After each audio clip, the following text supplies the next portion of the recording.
Hey folks, welcome to another video. I'm your host, Slugger, and today I'd like to take you back in time, all the way to the beginning. In this video, we're going to take a look at what was Slugger's first LEGO set, 6706 Frontier Patrol. In the late 90s, I was but a young slug, wise enough to win the world, but fool enough to lose it. I don't recall the occasion, but for whatever reason, my parents gifted me a toy I had never heard of before, LEGO.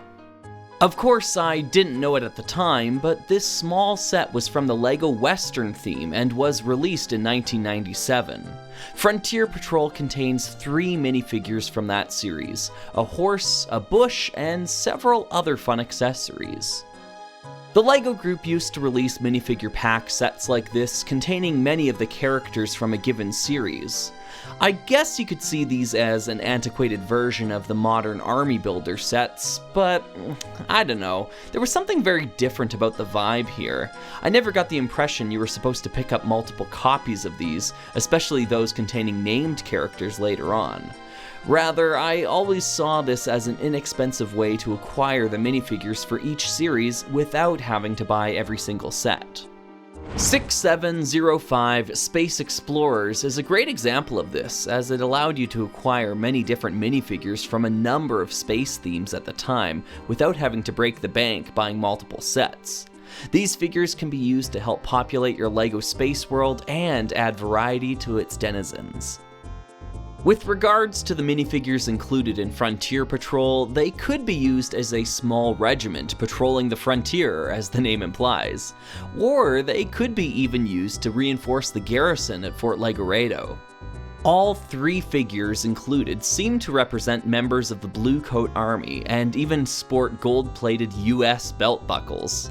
Within this small platoon we have a cavalry colonel, a lieutenant, and a foot soldier to round out the ranks. The colonel wears a printed hat, and the 2 subordinates adorn themselves with white neckerchiefs.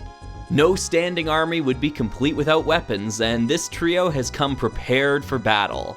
3 rifles and a revolver make up the firearms included, but it doesn't stop there. The colonel also wields a saber for any occasion a cavalry charge is warranted. If alternate ordnance is needed, this printed stick of dynamite should do the trick. Lastly, there are a few other inclusions worthy of note.